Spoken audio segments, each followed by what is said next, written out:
entonces nos convoca el día de hoy la videoconferencia de la unidad didáctica Inteligencia Empresarial.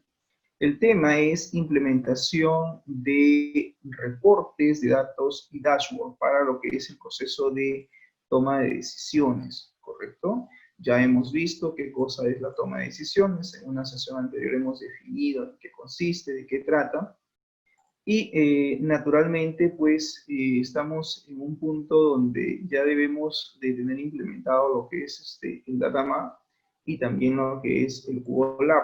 Hay que entender que en una solución BI, pues, para poder implementar los dashboards, los reportes, tenemos que tener por lo menos dos elementos claves. El Data Mart con información y, naturalmente, pues, tenemos que tener también el Cubo o Lab implementado. Bien. Entonces, vamos ahora a pasar al siguiente tema, que es básicamente el tema de los reportes, el tema de la extracción de datos, el tema de la salida de la información de esta solución BI que finalmente debe ayudar al proceso de toma de decisiones, ¿correcto? En toda organización se supone que una empresa necesita tomar información, la gerencia necesita tomar decisiones en función a la información que maneja, en función a la información que ellos tienen. Siempre se dice que la información da poder, es verdad.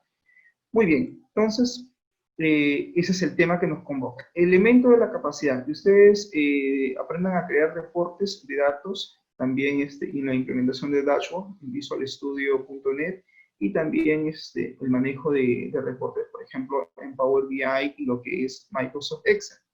¿Correcto?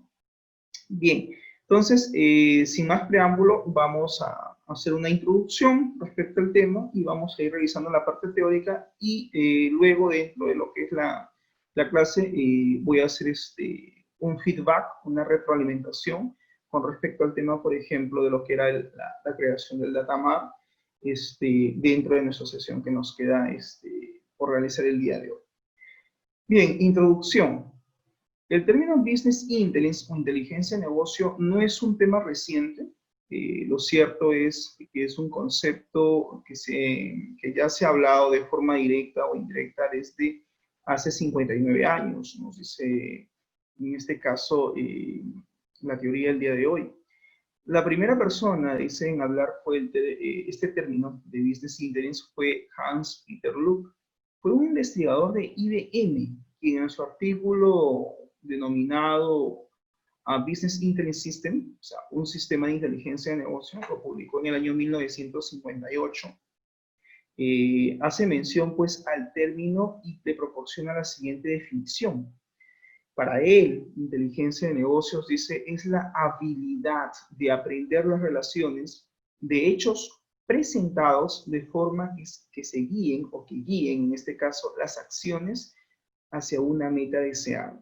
Es decir, para este autor, para Hans Peter, define básicamente al término inteligencia de negocios como una habilidad. Es la habilidad, dice, para aprender las relaciones de hechos presentados de forma que guíen hacia una meta deseada. ¿A quién? Pues a la empresa, naturalmente.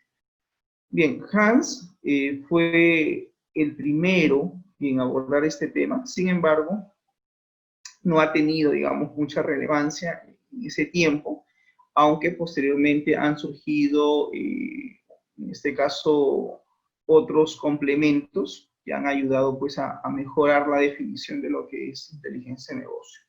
Y como en toda teoría, como en toda propuesta, siempre existen lo que se llaman los famosos precursores, es decir, gente o autores o especialistas antes a determinado tema que siempre proponen, digamos, una primera teoría y en función a esa, pues a lo largo del tiempo, los sistemas evolucionan, las teorías evolucionan, las metodologías, digamos, evolucionan también y aparecen nuevas propuestas, ¿no? Producto, pues, de una investigación, producto de lo que implica, pues, la sistematización de estos sistemas de información que son importantes, pues, para una organización.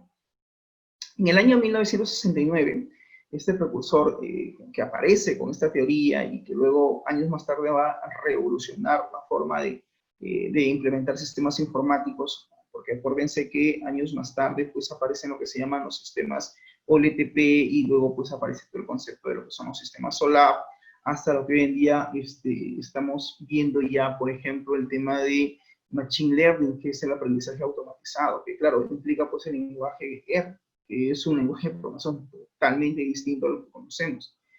Pero claro, llegar a ese nivel, estar a ese level, implica pues primero empezar por implementar, por ejemplo, este tipo de sistemas, los sistemas de inteligencia de negocio.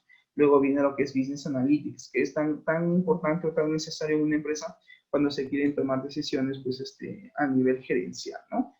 Machine Learning, acuérdense que ya ese es un concepto un poco más avanzado, que básicamente se basa en lo que es la inteligencia artificial y necesitas ahí sí o sí pues de un lenguaje de programación. Bien, dicho esto, en 1969 dice Edgar Frank Codd, fue en realidad el creador concreto de lo que viene a ser pues base de datos. Él fue el que creó este concepto. Y él también define las 12 reglas para la creación de lo que implica pues una base de datos.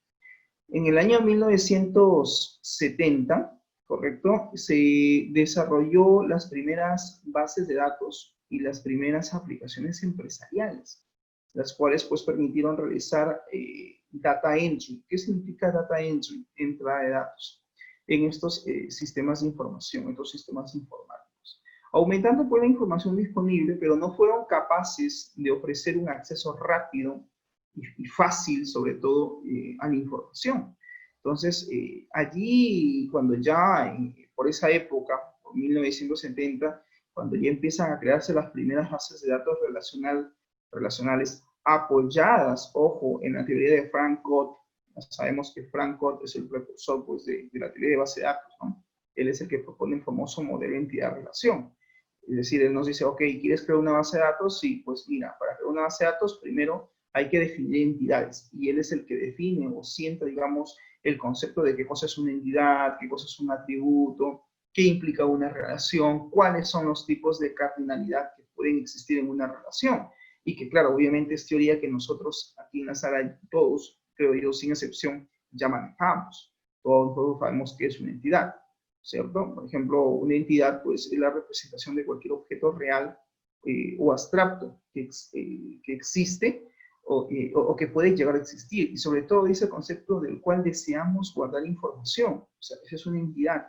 Una entidad es un objeto que puede ser real, tangible, o puede ser abstracto, puede ser intangible, pero es real y también existe. Y del cual deseamos almacenar información. Entonces, por lo tanto, podemos considerar a ese dato una entidad. Cuando ustedes, acuérdense, querían implementar una base de datos relacional, lo primero que tenían que hacer era aplicar el modelo relacional. Y el modelo relacional, recuerda, que tiene, pues, utiliza la técnica del modelo entidad-relación. Entonces, toda esta teoría lo debemos a Edgar Frank Codd, que cuando propuso esta teoría relacional para, digamos, almacenar las bases de datos para, digamos que él es la persona que sienta las bases teóricas, ese es el concepto, ese es el término, para lo que es pues la creación póstuma de lo que es una base de datos. O sea, él crea toda esta teoría, ¿no? Dice, ok, la información por ese entonces estaban haciendo ya aplicativos, vamos a hablar un poquito de historia, y claro, los aplicativos, la información que ellos, los sistemas que ellos, digamos, intentaban crear, necesitaban estar en un repositorio, necesitaban estar almacenados en un contenedor de información. Y claro, surge la idea de repositorio almacén y ahí acuñan el término database, base de datos. ¿Correcto? Entonces, en su inicio, pues era un archivo que contenía, información de toda la empresa. Es decir, contenía data, en este caso, de una organización que supuestamente necesitaba, pues, automatizar, sistematizar mucho de sus procesos comerciales o procesos de negocio, los famosos business process. Y claro, naturalmente, pues, requerían, en ese momento, de especialistas de IT, especialistas de tecnologías de la información, como por ejemplo, pues los programadores o desarrolladores, que en ese momento eran las personas más idóneas para poder crear un sistema informático. Naturalmente, también tenían que existir analistas de sistemas, pero los analistas vienen después. Digamos, en su momento los desarrolladores lo que hacían era, digamos, crear estos programas. En ese entonces, pues, los programas no son los que hoy conocemos. Y la forma de almacenamiento tampoco no es la que hoy conocemos, ¿no?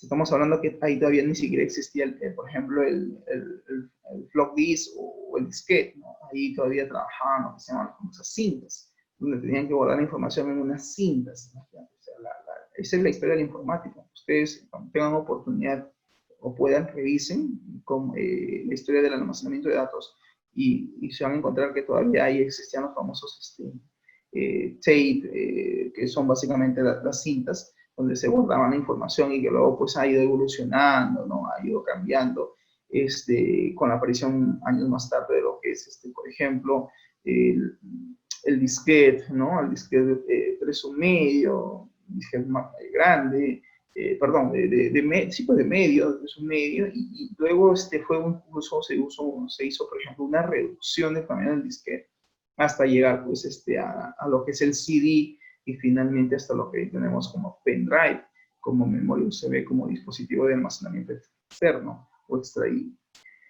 Bueno, dicho esto, si bien es cierto, Frank Cott pues es el precursor de esta teoría y él dice, ok, quieren hacer sistemas de información, necesitamos almacenar datos, necesitamos que toda la información que existe en la empresa de forma física pase a una nueva fase, pase básicamente a la fase virtual, a la fase de virtualización, de digitalización de la información. Ok, necesitamos de una aplicación.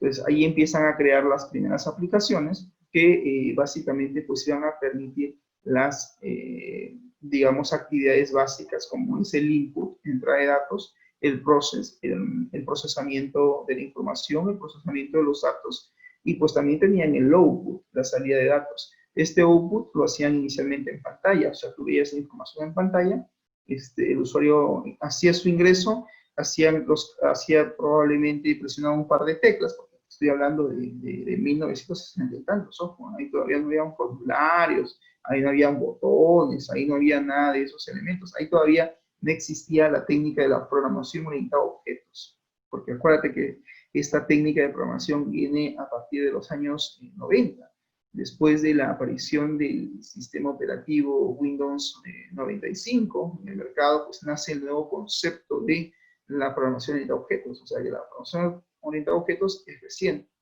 En ese tiempo se hablaba de programación lineal, se hablaba pues de la programación estructurada. De repente alguien de ustedes dirá, profesor, usted se refiere pues a la famosa pantalla negra, donde uno, todavía creo que hay algunas empresas que utilizan ese tipo de sistemas. Pero he visto mucho farmacias y en boticas, por ejemplo, que todavía trabajan sistemas bajo DOS, o digamos, la típica interfaz, como si estuvieras en DOS. Todo es gris y todo es teclas y el usuario pues sabe qué tecla tiene que presionar y todo y se activa, ¿no? Y digamos que reemplaza pues a la interfaz, al formulario, que hoy en día ya muchas empresas han migrado a las nuevas versiones de los sistemas informáticos, pues, ¿no? Donde tienen que utilizar una interfaz como medio, ¿no es cierto?, para lo que es el ingreso de datos y posteriormente lo que venía a ser pues el procesamiento, obviamente, y almacenamiento de la información. Bueno, entonces Edgar Frank Cott al inicio pues crea esta teoría del modelo de datos, el modelamiento de datos, y dice pues bien, para hacer un almacenamiento de la información, para hacer un almacenamiento de datos, primero debemos hacer un modelamiento, primero debemos hacer un análisis de qué tipo de información, digamos, deseamos almacenar y en función a ese análisis debemos hacer pues todo un modelamiento de qué datos vamos a almacenar en estos nuevos sistemas informáticos que se desean implementar para la organización, para la empresa y posteriormente pues que nos sirva como contenedor o almacén o digamos contenedor de información o que nos sirva como almacenamiento de datos. Entonces, ahí se acuña el término database, ¿no? Base de datos. Pues bien, por ese entonces, Edgar Frank Codd hace todo su estudio y dice, pues bien, si tú quieres almacenar información, tienes que basarte en la realidad. Y ahí, digamos, también se sientan las bases de lo que es parte del análisis y modelamiento, incluso diseño de una base de datos, ¿no? Que claro, esto ha ido a lo largo del tiempo perfeccionándose. Luego, años más tarde, nace otro autor que presenta pues el proceso de normalización de datos, ¿no? Que dice, ok, se apoya también de Edgar Frank Codd, de la técnica del modelo de interrelación, para luego, pues, digamos, sentar las bases teóricas de lo que implica pues, el proceso de normalización, que toma las famosas 12 reglas de Codd. Eso también lo vas a encontrar en cualquier libro de modelamiento, diseño de base de datos. Entonces, pues bien, Franco dice, ok, ¿quieren implementar ustedes bases de datos? Sí, hagan análisis de la realidad. Es decir, el especialista de sistema lo que tiene que hacer es, primero, basarse en una realidad situacional. Es decir, analiza el contexto y de ese contexto identifica qué tipo de información es la que esa empresa desea almacenar, desea guardar, y que dicho sea de paso, esa información le sea útil. Y le sea útil no solamente como medio de almacenamiento de información, sino que le sea útil de tal manera que cuando los usuarios o la gerencia quiera tomar decisiones, pueda recurrir a este programa, a este sistema, y a través del database, a través de lo que viene a ser en este caso el contenedor de información, o a través de este elemento que está sirviendo como almacén de datos, en este caso la base de datos, le sirva pues para que pueda tomar decisiones. Entonces, allí, digamos, dentro de esa teoría, él identifica así ciertos conceptos muy esenciales y él dice, muy bien, quieren crear bases de datos, primero básense en el estudio de la realidad. Identifiquen qué tipo de información es la que quieren almacenar. Y claro, estos datos, antes de la teoría de Frank Codd, los programadores, los desarrolladores, creaban una sola estructura, una sola tabla. Y ahí es donde ellos empezaban a crear columnas y empezaban pues a llenar con datos a través de los registros, obviamente, toda la información. Pero esta información pues estaba toda mezclada, no estaba normalizada, dicho sea de paso. Existían valores nulos. Acuérdate que una tabla está constituida por columnas y filas, ¿sí? Esa es la estructura. Pero claro, en una tabla, cuando está constituido por columnas y filas, que voy a encontrar celdas. Y en esas celdas es donde finalmente se tiene que almacenar la información. Entonces, Franco dice, bueno, aquí voy a proponer una nueva técnica que es el modelo de entidad de relación. Y para eso tienen que ustedes conocer 4 conceptos. Entonces, él define el concepto de entidad, él define el concepto de atributo, de relación y cardinalidad. Entonces, una vez que él define qué cosa es una entidad o cuándo, digamos, un dato debe denominarse entidad, ¿no? Que ya lo expliqué, que ustedes también lo conocen, en todo caso lo repito, que tiene que ver básicamente que una entidad representa un objeto real o abstracto del cual deseamos guardar información, es decir, un objeto que es real, que es tangible o intangible y que consideramos nosotros importante, digamos, para almacenar información de ese objeto, entonces viene a ser una entidad. No obstante, Codd dice, bien, pero adicionalmente, esta entidad, para que sea denominada entidad, tiene que cumplir ciertas características, como por ejemplo, que puede denominar o denotar una persona, puede denotar un lugar, puede denotar un objeto, es decir, una cosa, o un evento de interés. Entonces, bajo esos 4, digamos, criterios, los analistas de sistemas se suponía que de aquí en adelante tenían que ellos cuestionar cuando tenían que implementar un sistema informático y tenían que crear la base de datos, cuestionar, ok, este dato que yo tengo en mente y que quiero que se convierta en entidad, que años más tarde se le conoce pues ya con el nombre de tablas. Acuérdense que en el modelamiento le decimos entidad. Cuando pasamos ya a la fase de implementación, no le decimos entidad, le decimos tables, tablas. Entonces, esta entidad que luego se iba a denominar tabla, pues la persona que tenía que crear o era responsable de crear la base de datos tenía que él someter a ese cuestionamiento, ¿no? Este dato que tengo en mente, ¿qué denota? ¿Es una persona? ¿Es un lugar? ¿Es un objeto? ¿Representa un evento de interés? Y él tenía que ubicar, ok, denota persona. ¿Es un objeto? Sí. ¿Es real? Sí. ¿Existe? Sí. Ok, entonces es una entidad. Claro, apoyándose de la teoría de Codd. Luego, pues también Codd define, pues, lo que se llaman los atributos, del concepto de qué cosa es un atributo, y también define los tipos de atributos. Dicho sea de paso que en la fase de modelamiento, cuando plasmamos nuestras entidades, recuerden que también hay tipos de entidades. Aprovecho como para hacer el review, el repaso. Como por ejemplo, pues entidad fuerte, entidad débil. A la entidad fuerte se le conocía, recuerden, como entidad padre, y a la entidad débil como entidad hija. Y luego aparece un tercer concepto que se llama pues entidad asociativa. La entidad asociativa, recuerden que se crea en el modelo de entidad-relación cuando existe una relación donde la cardinalidad es de muchos a muchos. Cuando tú tienes una relación donde la cardinalidad es de muchos a muchos, o también conocido como many to many, pues naturalmente lo que tenemos que hacer básicamente es anular ese tipo de relación, porque es una relación anormal, es una relación que solamente va a existir, pero va a existir a nivel conceptual, más no a nivel de implementación. Entonces, es allí donde nosotros tenemos que crear sí o sí una tercera entidad, que para anular esa cardinalidad de muchos a muchos, donde obviamente se expresa a través de la relación, tenemos que crear una entidad asociativa. Eso, yo sé y asumo que eso ustedes lo tienen claro, solamente estoy haciendo un repaso. Dicho también esto, bueno, entonces Codd, por esos años, naturalmente también define el concepto de atributo. Dice, ¿qué cosas son los atributos?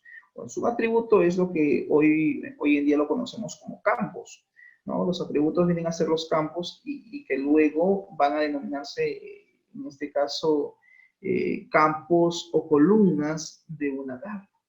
Entonces, aquí también nace el concepto de que el atributo es básicamente aquel, digamos, dato que deseamos almacenar ya en el database. Pero que dicho sea de paso, los atributos van a estar dentro de las entidades. Es decir, son en este caso los subelementos, por así decirlo, ¿no? Y que naturalmente nace el concepto de decir, ok, tengo la entidad, sí, entonces una entidad que va a contener atributos. Perfecto. Y son dentro de estos atributos donde yo voy a buscar la información. Y claro, aquí también implica otros conceptos como por ejemplo la normalización. Ya por ahí se hablaba también de la normalización de datos, pero no desarrollado como hoy en día lo conocemos con sus 5 formas normales, ¿no? Bueno, también Codd habla pues de los tipos de atributos, ¿no? Que hay atributos, digamos, obligatorios, aquellos atributos que sí o sí deben de contener información. Habla también de los atributos monoevaluados, que solamente pueden tener un solo valor. Habla también de los atributos multievaluados, aquellos atributos que pueden contener más de un dato, más de un valor. ¿Estamos?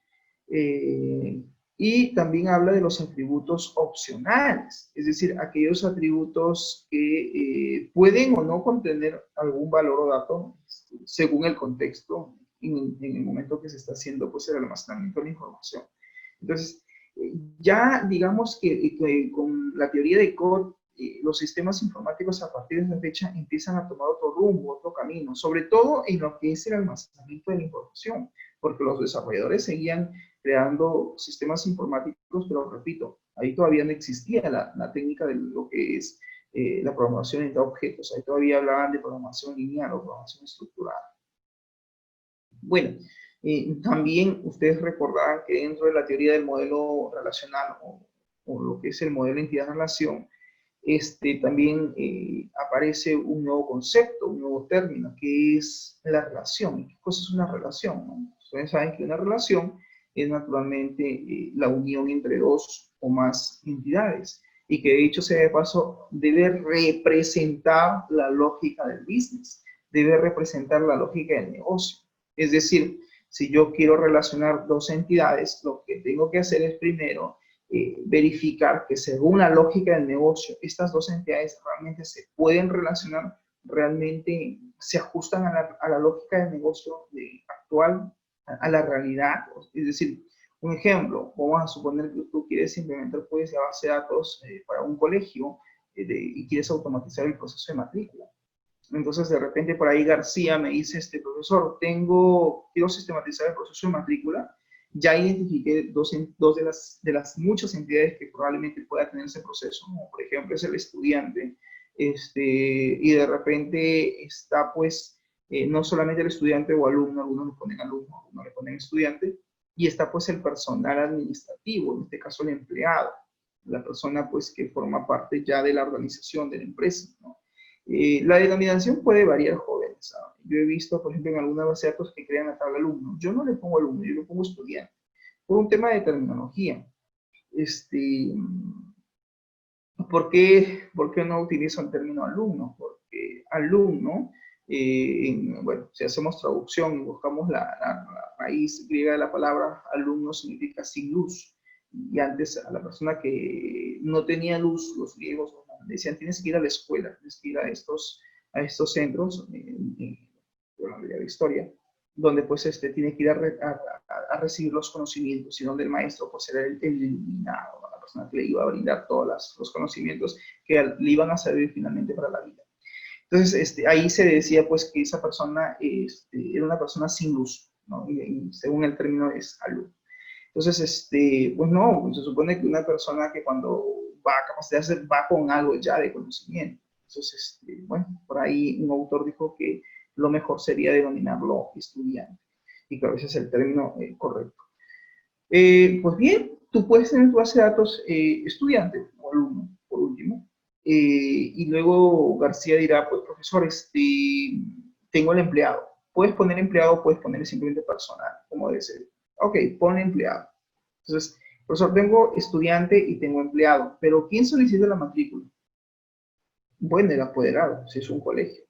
Generalmente el estudiante no es la persona que se matricula porque es menor de edad. Entonces tendrá que tener otra entidad que se llame apoderado o en este caso que viene a ser pues, el representante del menor de edad, ¿no? Bueno, apoderado. Entonces la pregunta es, tengo apoderado y tengo personal. Los relaciono directamente, no es posible. Si García une apoderado con empleado, no tiene lógica, no tiene sentido. Porque ¿qué los puede unir? Nada, son dos actor business, son dos actores del negocio totalmente distintos. Claro, si lo vemos desde el punto de vista de modelamiento de sistemas, acuérdate que en este caso el estudiante y el apoderado vendrían a ser el business actor, ¿no? Actores del negocio, y el empleado pues vendría a ser el worker, ¿no? El worker actor, el actor colaborador, por así decirlo, trabajador. Entonces, ahí nace pues el concepto de relación, ¿no? Relación dice, ok, quieres relacionar dos entidades, pues tienes que basarte en la lógica del negocio. Si estos dos datos básicamente cumplen la lógica de negocio, cumplen, digamos, algo en común, puedes establecer la relación. Por eso que el concepto de relación dice que la relación representa una restricción o forma parte de la lógica del negocio. Es la unión de dos o más entidades, pero ojo, está basado en la lógica del negocio. ¿Ok? Entonces, ahí nace el concepto de relación. Entonces, claro, tengo el apoderado, tengo el estudiante, no guarda relación alguna. ¿Correcto? Entonces, no obstante, si bien es cierto, ahí lo que sucede es de que tiene que haber un tercer elemento.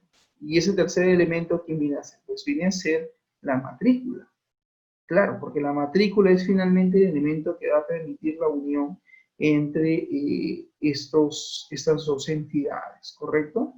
Entonces, claro, digo, ok, ¿quién solicita la matrícula? Pues el apoderado. ¿Y quién registra la matrícula? Pues el empleado. Entonces, listo, ya tienes la relación. está siguiendo la lógica del negocio. En eso consiste el modelo relacional, eso nosotros lo tenemos claro. Y luego también Codd plantea lo que se llama el concepto de cardinalidad, ¿no? Y la cardinalidad básicamente es la representación gráfica, ¿no? Que se expresa a los extremos de una relación. Y que dicho sea de paso, existen tipos de cardinalidad, ¿no? De uno a uno, de uno a muchos, de muchos a uno, o de muchos a muchos, o algunos llaman de varios a varios, que es lo mismo. Expresado esto, pues, digamos que Frank Codd es el precursor de la teoría del modelo relacional, ¿no? Y que es muy importante, naturalmente, cuando uno quiere implementar bases de datos, y ojo, lo subrayo y lo recalco, bases de datos relacionales. Porque si yo digo base de datos, el conjunto de tablas que yo cree sin establecer relaciones, no deja de ser una base de datos. O sea, no es que no sea una base de datos. Si tú te vas a cualquier gestor de base de datos, sea MySQL, sea Oracle, sea SQL Server, DB2, el que tú desees, y creas las tablas, tables, con sus atributos y todo lo demás, sus llaves primarias, etc. Pero no las vinculas, no las relacionas. Eso significa que lo que has creado es simplemente una base de datos, pero una base de datos no relacional, porque no cumplen, digamos, el principio relacional de la teoría del modelo relacional. Entonces, para hablar de una base de datos relacional, básicamente es tener un conjunto de tablas las cuales pues, deben estar relacionadas siguiendo la lógica del negocio. Y claro, siguiendo la lógica también de lo que implica pues, la teoría del modelo de entidad-relación. ¿Ok? Bien, eso es como un repaso, obviamente, porque lo amerita la teoría que estoy explicando. En 1970, dice, bueno, aparece el desarrollo de las primeras bases de datos y de las primeras aplicaciones empresariales, las cuales pues permitieron realizar el data entry, lo que yo te decía, ¿no? La entrada de datos en los sistemas, aumentando pues dice la información disponible, pero no fueron capaces de ofrecer un acceso rápido y fácil a dicha información. Claro, porque estos sistemas, cuando se empezaron a crear, pues, alrededor de esos años, no todavía pues hablábamos de lo que era la actividad que realiza un sistema de información. Acuérdate que, a ver, vamos a explicar este concepto. Acuérdate que un sistema de información realiza actividades. ¿Cuáles son las 4 actividades básicas que realiza todo sistema de información? ¿Alguien me puede decir dentro de la sala o lo puede escribir por el chat y yo lo leo? En todo caso, ¿cuáles son las actividades que realiza un sistema de información? ¿Alguien tiene la respuesta? ¿Cuáles son las actividades que realiza un sistema informático? Se dice que los sistemas de información realizan 4 actividades básicas. Por ahí un autor dice, no, son hasta 5 actividades. Ojo, no estoy hablando del ciclo de vida, del desarrollo de un sistema de información. Hay muchos que creen que estoy hablando del ciclo de vida. A ver, Cano, muy bien, Cano, exacto. Esa es la primera actividad, entrada de datos, el famoso input. Luego viene el procesamiento de datos, el famoso process, correcto, Cano. Luego viene el storage o almacenamiento de datos, es correcto también, Cano. Congratulations. Pero falta algo más y ahí lo complementa Cueva con el output, la salida de la información. Entonces, los sistemas de información, más allá de que cumplen esas 4 actividades, qué bueno que lo recuerden, que es básicamente la entrada de datos y que tiene que ver pues, con el procesamiento, el cálculo, el almacenamiento. Lo más rico, digamos, de un sistema informático, lo más ventajoso o lo beneficioso, si queremos usar ese término, es lo que yo puedo extraer de estos sistemas. El tipo, la calidad de la información y en qué medida me ayuda a yo como usuario tomar una decisión. ¿Estamos? Entonces, si bien es cierto, los sistemas informáticos, ustedes crean, llámense, por ejemplo, software de escritorio, llámense aplicaciones web o sistemas web, llámense aplicaciones móviles. Ese sistema, naturalmente, es la puerta de acceso. ¿A dónde? A todo un banco de datos. Es decir, es la puerta de acceso a lo que vendría a ser pues, el proceso de almacenamiento. Es la puerta de acceso al contenedor de la información, que en este caso viene a ser el database. Es el medio donde hay una interacción, mira, entre el lado del usuario y el lado del servidor. Por eso yo digo que sirve como una puerta de acceso, porque el usuario que hace se va a comunicar con la base de datos a través del sistema. El sistema está ahí, está en medio, ¿correcto? Entonces, ¿el qué hace? Él va a recibir la información. El usuario tipea, ingresa, input, él recibe la información. Se supone que aquí hay otros procesos, como es, por ejemplo, el tema de la validación, la verificación. Es decir, ok, tu dato que estás ingresando cumple cierto criterio, sí o no. Entonces, tiene que validar. Yo tengo que haber programado, validar, que esos datos cumplen la lógica de la regla del negocio. Si es un dato incorrecto, inmediatamente le muestra un mensaje al usuario, una alerta, un alert, qué sé yo, pues, acuérdense, JOption Panel punto show, ¿no? Show diálogo, que le dicen, que es básicamente un cuadro de mensaje, un cuadro de diálogo, ¿no? Error, ¿no? No cumple la lógica o algo, o sea, hay una interacción entre quién, profesor, entre el sistema y el usuario. Hay una comunicación porque se supone que el sistema debe ser lo suficientemente intuitivo. Está haciendo input, está queriendo hacer entrada de datos, pero el sistema tiene que responder si es que los datos son válidos o no. Si cumplen cierto criterio, cierta lógica de programación que tú has validado, entonces, ¿qué hace? El dato simplemente pasa. Ok, cumple, sí cumple, ¿qué pasa? Y en algún momento pues tendrá que hacer algún procesamiento, se tendrá que hacer algún cálculo para luego proceder a su almacenamiento. Esas son las actividades básicas que realiza todo sistema informático. Y eso, jóvenes, es teoría clave, fundamental. Ustedes como especialistas de sistemas que lo tienen que conocer. En cualquier tema de conversación que hablen de sistemas informáticos, o sea, es más que obvio que tú le preguntes a alguien, ¿y cuáles son las actividades de un sistema informático? Y dice, claro, pues es entrada, el procesamiento, almacenamiento y salida de datos. Por eso es importante que ustedes esos conceptos al menos lo sepan. Cano habla de una quinta actividad y es importante, lo escribe por el chat, me dice el feedback, la retroalimentación. Es fundamental que exista en los sistemas de información feedback. Sí, en algún momento va a existir lo que se llama retroalimentación de datos. En algún momento va a haber pues una retroalimentación. Y de repente por ahí puedo ir al profesor, ¿y qué cosa es la retroalimentación? Pues la retroalimentación es todo lo que se almacenó, en algún momento va a salir. Va a ser salida de datos, se va a hacer lo que es la actividad del output, pero esa información que salió puede volver nuevamente a ingresar al sistema. Entonces, esa forma de sacar o extraer la data y volverla a ingresar se llama retroalimentación, se llama feedback. ¿Ok? Ténganlo en claro. Y bueno, hay un tema importante. Se dicen que todos los sistemas de información, ojo, los subrayo, lo pongo de amarillo y entre comillas, y lo pongo en amarillo y en negrita incluso si desean. ¿Por qué se dice que todo sistema de información debe ayudar al proceso de toma de decisiones? Pues en realidad sí, todo sistema informático debe ayudar a tomar decisiones a los usuarios. Ojo, que en una empresa se toman decisiones todos los días. Tienes las decisiones a nivel operativo. Pues eso es como que tomar decisiones a nivel operativo, no entiendo. Se supone que en un sistema informático lo utilizan los empleados, que para el sistema vendrían a ser los usuarios. ¿Estamos? Sí, pues, hay usuarios, hay niveles de usuarios, hay perfiles, ok, perfecto.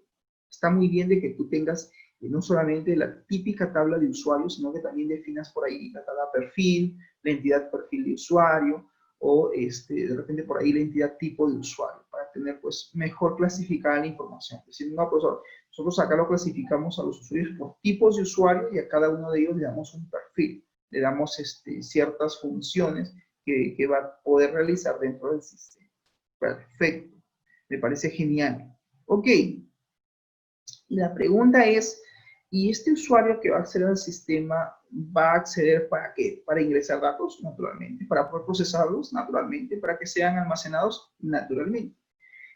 En algún momento, la información que este usuario ingresa tiene que salir, claro que sí, y lo va a hacer a través de consultas.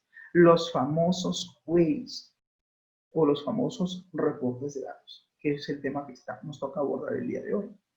Entonces, la extracción de la información, si bien es cierto, inicialmente lo debemos hacer de repente en pantalla. O sea, el usuario ingresa al sistema y dice, ok, esta es la relación de pedidos, esta es la relación de las facturas, esta es la relación de los productos. Perfecto. Pregunto. Me pueden contestar por el chat. El usuario, el colaborador que utiliza el sistema, toma decisiones, ¿sí? A nivel operativo. ¿Por qué dice, profesor, usted, o de repente eso no me queda claro, porque usted dice que un usuario toma decisiones a nivel operativo? Ok, te respondo a través de este ejemplo. Vamos a suponer que en el sistema está el usuario diestra, ¿sí? Y el usuario diestra es el encargado de llevar a cabo el proceso de matrícula. Sabemos, por ejemplo, que el compañero diestra trabaja en una institución educativa, que es docente o ejerce la docencia, dicho sea de paso.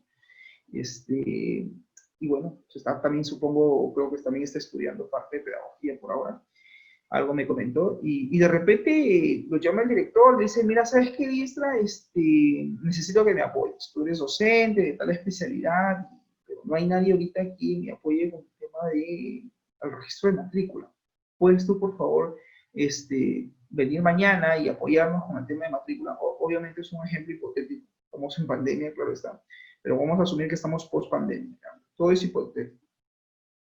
Entonces, Diestra naturalmente dice, bueno, ya, perfecto, yo los apoyo con el tema del proceso de matrícula, explíquenme dónde tengo que registrar la información, cómo es el asunto. Bueno, obviamente, Diestra en algún momento pues va a tener que hacer uso de este sistema. Vamos a suponer que está el sistema, le crean su usuario, y viene por ahí el estudiante Jerónimo, ahí está, viene Jerónimo con su apoderado, ¿sí? Jerónimo a sus 16 años, de repente pues viene, ¿no? Ya a matricularse para pasar al quinto de secundaria, es un ejemplo, Jerónimo, todo de forma hipotética, claro está.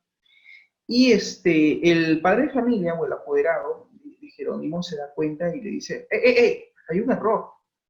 Le solicita la copia de la matrícula y dice, acá usted se ha equivocado, se han equivocado con los datos de mi hijo. Han puesto de repente William con doble L, está mal, no es con doble L, con una L. Por favor, usted corrija eso. Entonces, ¿qué hace Diestra? Naturalmente tiene que solucionarlo. A ver, un momento, dirá Diestra, ¿no? Entonces va a tener que acceder probablemente al formulario, ubicar a Jerónimo Gonzalo dentro de la base de datos, dentro del sistema. Obviamente él no lo va a hacer, lo hace el sistema por conexión a la base de datos, lo ubica y se tiene razón. Aquí tengo que hacer una edición. Entonces, el hecho de aceptar la edición, de realizar la modificación y de guardar los cambios, ya está tomando una decisión, pero es una decisión operativa. Eso se llaman decisiones operativas. O de repente, no sé, viene de repente mañana la estudiante María Luz, perdón, le estoy cambiando el nombre, María Luz Santos con su apoderado, ¿no? Ella, ¿no? Viene a sus 15 abriles, viene con su apoderado, de forma hipotética, y de repente dice, no, no sabe qué, ya no voy a decidir que mi papá o la mamá dice, no quiero que, voy a retirar la matrícula, no, gracias, por favor, ya no. Entonces, ¿qué hace Diestra? En ese momento tiene que apoyar en ese proceso. Pues habrá que ver en el sistema si es que hay la opción de eliminar matrícula. O elimina la matrícula o simplemente la anula. Eso también habrá que ver cómo lo habrán programado, pues, ¿no? Cómo lo habrán, digamos, diseñado el sistema. Si hay una opción que va a eliminar, pues él va, lo ubicará y Diestra dirá, eliminar. Chao, María. Delete. Listo, se acabó. Se fue el registro de la base de datos. O simplemente le hará un change, un cambio en el estado de matrícula anulada. Y si quiere, pues pondrá una observación. Si es que el sistema le permite colocar alguna observación, parte del detalle, porque así lo han creado, seguramente tendrá que especificar el motivo, la razón, la causa por la cual esa matrícula lo está eliminando, ¿no? Vamos a leer la intervención de Jerónimo. Dice, el empleado sí puede tomar decisiones, claro que sí, pero es a nivel operativo, ya que en su mayoría son decisiones simples y fáciles de tomar. Claro que sí, y claro, las decisiones operativas que se toman, dicho sea de paso a nivel operativo, estas decisiones son decisiones simples, o sea, no tienen mayor relevancia, no tienen mayor impacto sobre la organización. Muy diferente a tomar decisiones a nivel estratégico.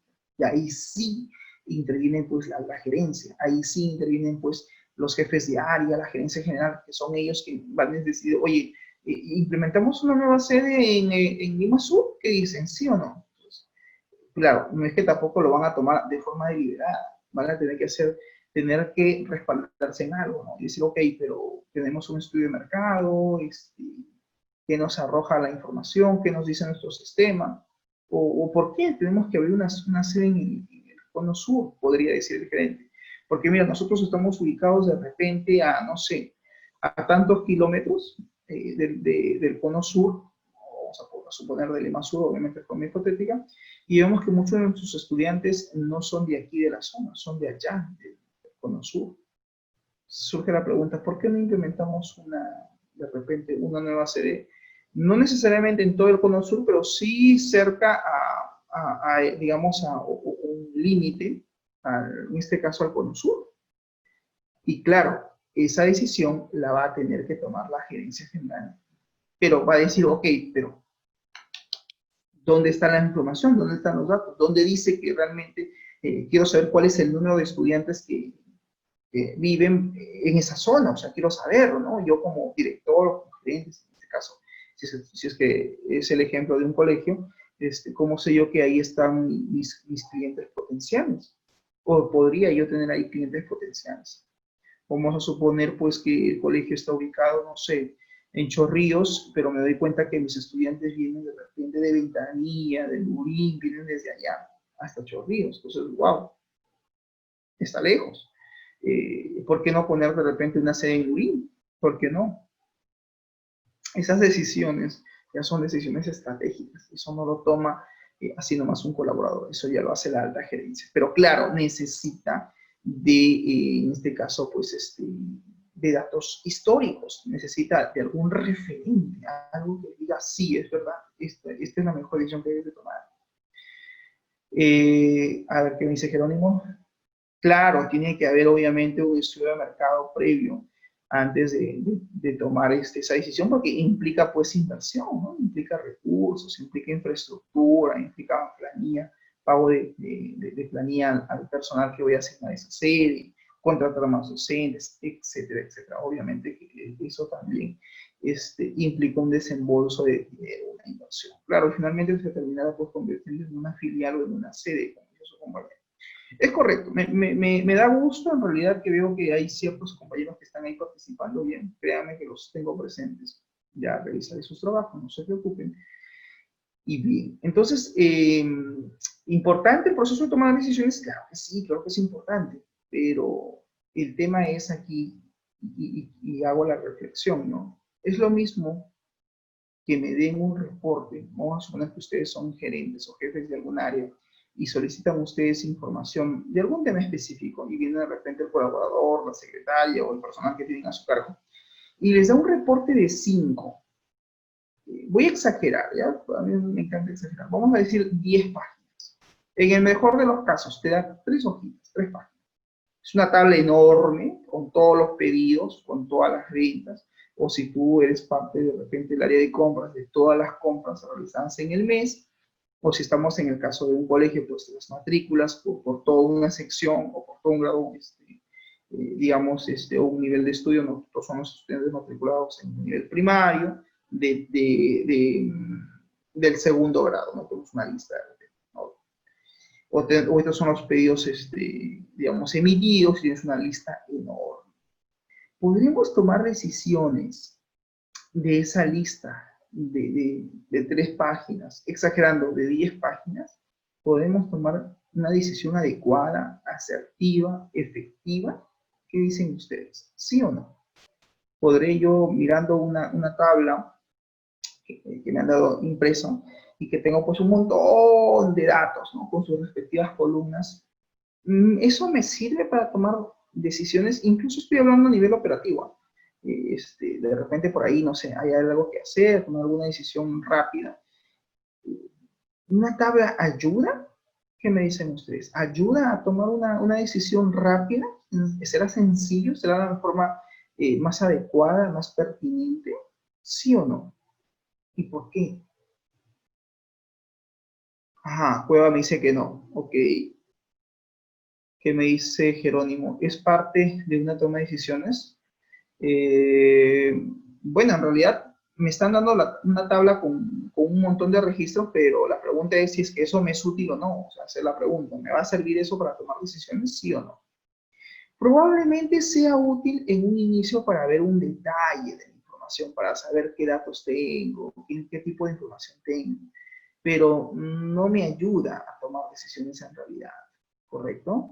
Entonces, me quedo con la respuesta de Cueva. Efectivamente, o sea, no creo que sea, pues, útil al momento de tomar una decisión incluso operativa.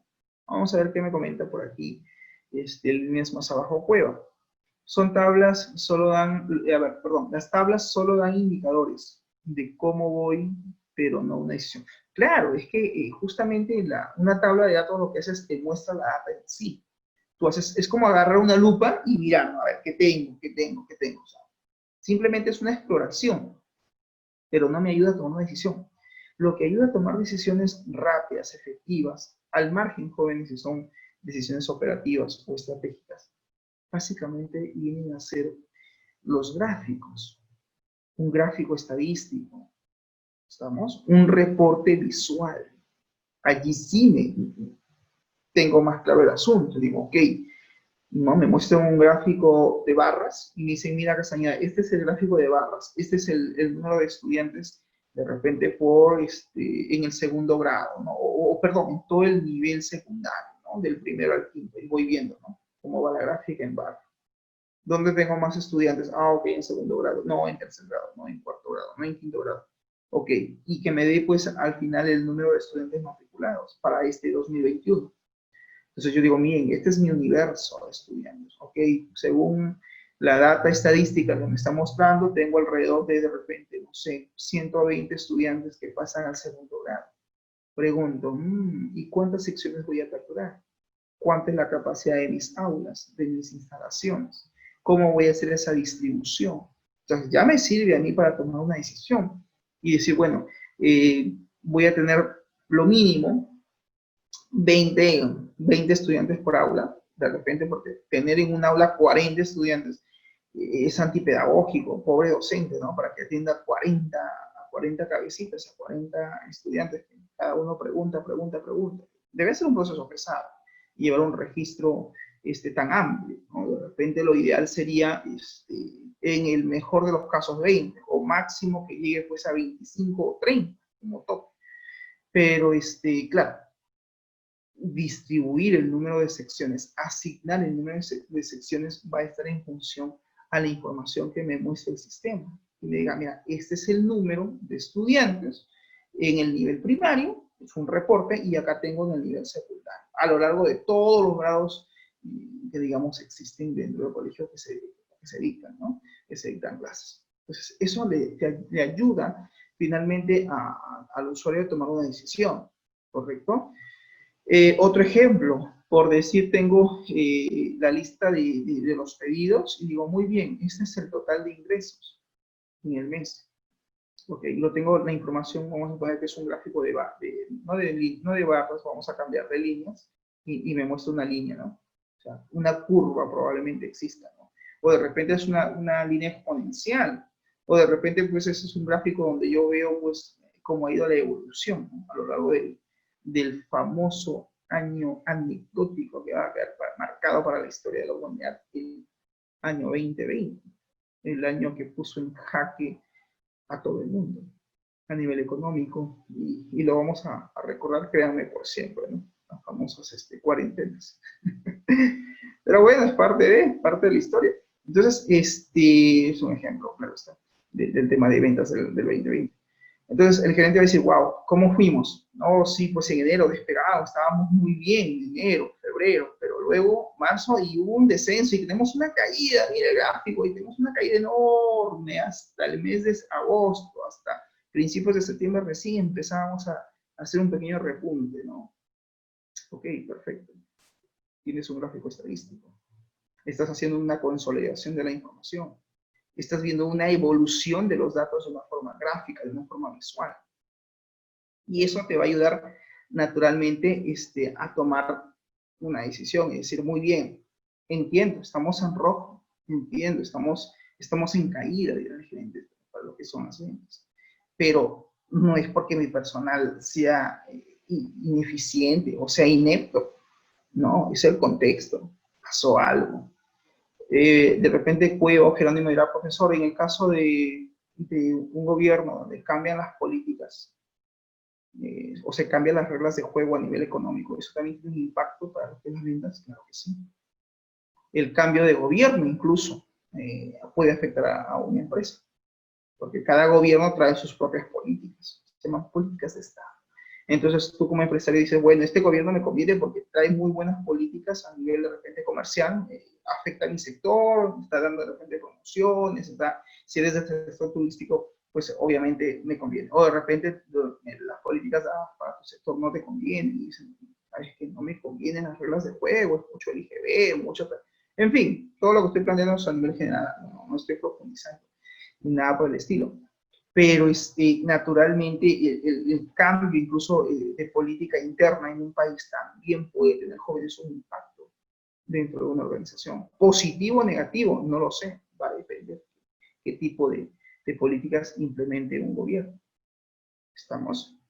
Un ejemplo no muy lejano, lo tenemos aquí al norte, en la parte septentrional de nuestro mapa geográfico, de nuestra querida América. ¿No? Ya saben de qué me refiero, Venezuela. ¿No? Hace poco estaba leyendo noticias, siempre a mí me encanta leer noticias, creo que más de uno, creo que cuando me he conectado, me ponía por ahí RPP, creo que era Jerónimo, me ponía siempre no sé qué radio era, Exitosa creo que me ponía para escuchar las noticias, pero sí es verdad, uno siempre tiene que estar al día con las noticias, ¿no? Está hace poco revisando información mientras que me pongo a veces a preparar material, a revisar algunas cosas de otros chicos, las secciones, sus trabajos, y siempre pongo a veces por YouTube, ¿no? Las noticias o algún medio, me pongo a dar una leída y me quedé sorprendido, jóvenes, que el costo, se van a caer, agárrense porque se van a caer como condoritos, no me van a creer, el costo de sueldo de un trabajador, lo que gana un trabajador allá en Venezuela no pasa de los $8 al mes. Ese es el sueldo. No pasa de $8 al mes. Y claro, ¿no? Por aquí algunos amigos me preguntaban, me decían, no son de acá de Perú, obviamente me decían, oye, ¿y cuánto es eso en soles? Entonces, bueno, multipliquémoslo a 3.5, ¿no? Y eso no llega pero ni a 25 soles. ¿Y quién en su sano juicio vive con 25 soles al mes? O sea, ya se imagina. Es una cosa, pero que uno mira, observa y dice, o sea, mira el cambio, mira la realidad. Entonces, ¿cómo un gobierno puede cambiar todas las reglas de juego y puede tener un impacto negativo o positivo para toda una sociedad? Entonces, ¿qué les digo? Pues es complicado, es complejo. Hola, Sergio, ¿cómo estás? ¿Qué tal? Entonces, naturalmente puede tener un impacto. O sea, ya lo vemos. Estaba también revisando, me pasaron algunos links de venta de departamentos, venta, por ejemplo, de automóviles allá en ese país. Y me he quedado pero sorprendido. Un automóvil del año, te digo, 2000 en adelante, 2000, 2010, 2012, 2014, muy reciente, 2015, no pasan de los $10,000, 8,000, 4,000, 5,000. Aquí en Perú eso es carísimo. Cómprate un carrito nada más, anda y cotízate un carro del año pasado, ¿cuánto te cuesta? Departamentos que no superan los $10,000, 8,000, 4,000, 5,000. Claro, y tú dices, pero ¿por qué tan barato? Es una cosa de locos, donde lo que cuesta más es la alimentación, es lo que más cuesta ya. Y digamos, lo más cómodo son las propiedades, los bienes muebles e inmuebles. Digo muebles por los automóviles, inmuebles por las casas, las propiedades. Entonces, sí, es verdad, todo allá está barato. Bueno, es una cosa de locos. Lo más caro es una botella de aceite, un balón de gas, 1 kilo de arroz. Y la pregunta es, $7, $8 al mes. ¿Quién vive? O sea, realmente que no quisiera o no quisiéramos estar en todo caso en esa situación, en esa realidad. que le toca vivir a ese país, pero debe ser muy apremiante. Debe ser muy apremiante. Más aún cuando tú vives ahí, tienes toda una familia y de repente todos ellos dependen económicamente de ti, o dependían económicamente de ti. Entonces, ¿qué pasó? Políticas de Estado, malas decisiones, ¿no? Y claro, ya conocemos la historia, no hace falta mencionarlo ni recalcarlo, pero, o sea, hago el ejemplo para que ustedes entiendan cómo es que si no analizamos, si no tenemos la información real, si no sabemos tomar decisiones, eso puede tener impacto a largo plazo. Por eso yo siempre le digo, jóvenes, tengan cuidado con las decisiones que toman ahora, en el presente, porque eso va a tener impacto en el futuro. Si tú has decidido terminar tu carrera, Jerónimo, Cueva, Rodríguez, en fin, ¿quién más está por acá? Jaime, Antón, Urizaca, pues no les falta nada, están a un semestre, les queda un ciclo.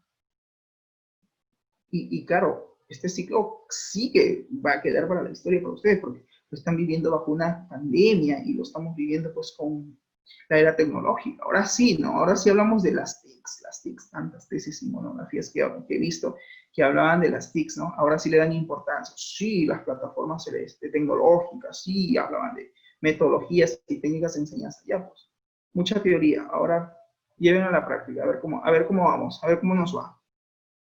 A ver cómo nos va el proceso de enseñanza-aprendizaje.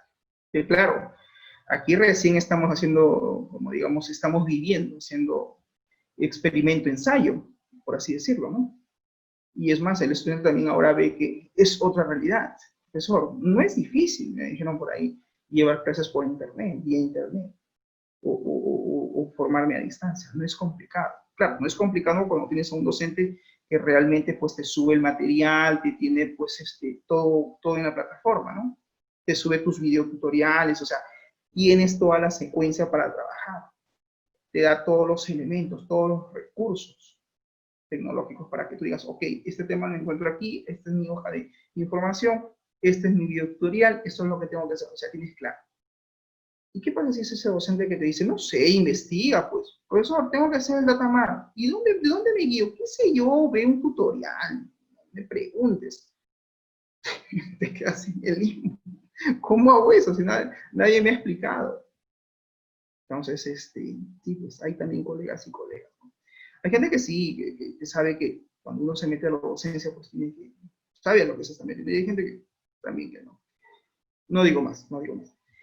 Pero claro, ahorita queda una experiencia. De repente, muchos dirán, profesor, me he dado cuenta que es fácil llevar clases a distancia. Lo complicado es esto, mira. Time, tiempo, profesor. Más aún en este contexto, que tengo que trabajar y tengo que también estudiar. Yo lo sé, no es sencillo, pero ahí está el reto. Ahí está en que tú asumas el reto de decir, ok, yo tengo la capacidad de poder revertir esta situación. No importa que me quede 1, 2 de la mañana, tengo que cumplir. Y claro, también aquellos profesores que dan el chance, no la oportunidad. Dicen, no te preocupes, tienes hasta la semana 17. Tu informe, tu trabajo. Entonces, ¿a qué más? Pues ya tú verás en qué momento sacas más tiempo de lo necesario para poder cumplir con tus actividades académicas. Claro está. ¿Qué me dice por acá Jerónimo? Ah, claro que sí, Jerónimo. Sí, sí, sí, es verdad. Sí, apóyalos, apóyalos. Hay que apoyar a esa gente por ahí. Ok, bueno, ya, continuemos. Entonces, naturalmente, pues el proceso de toma de decisiones es importante. Hay que cuidar qué es lo que ustedes deciden ahora. Si ustedes han decidido terminar su carrera este año con todavía en primaria y bajo la modalidad de distancia, yo les digo, me saco el sombrero, porque es verdad, es todo un reto. No ha sido fácil para nadie, ni para sus propios formadores, ni para ustedes que son como estudiantes. Pero ahí estamos, batallando y viendo la manera de cumplir con el reto y con el objetivo. Entonces, esta decisión que ustedes han tomado de terminar su carrera sí o sí este 2020 va a tener un efecto, porque ustedes quieren titularse. Ustedes han decidido continuar con su formación académica. Ustedes no quieren ser uno más del montón. Ustedes no quieren el profesor, ya estoy cansado de que cada vez que postulo un trabajo me dice, ¿y tu título técnico? No, soy estudiante. No, sigo estudiando. Entonces, acá está mi título técnico. Listo. Me ha costado esfuerzo, tiempo. Sí, pues, va a tener efecto. Todo lo que tú decías en el presente, créeme que tiene efecto en el futuro. Cuidado con las decisiones que tomemos. Cuidado con eso. Y siempre busquemos la mejor decisión dentro de las alternativas que nos pueda ofrecer la vida, jóvenes.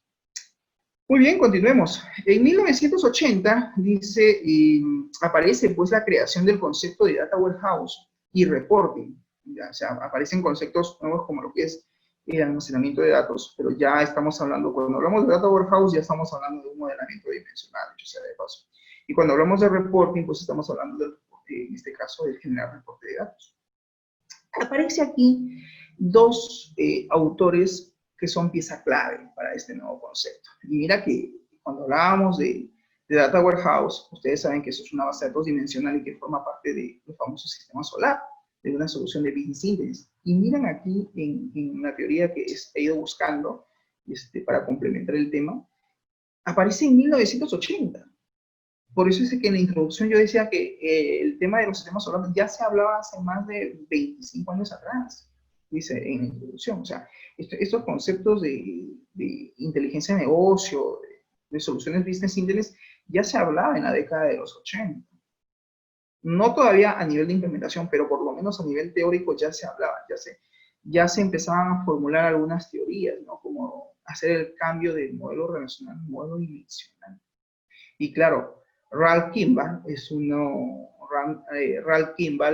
de los autores pues, que propone estos conceptos, así como Bill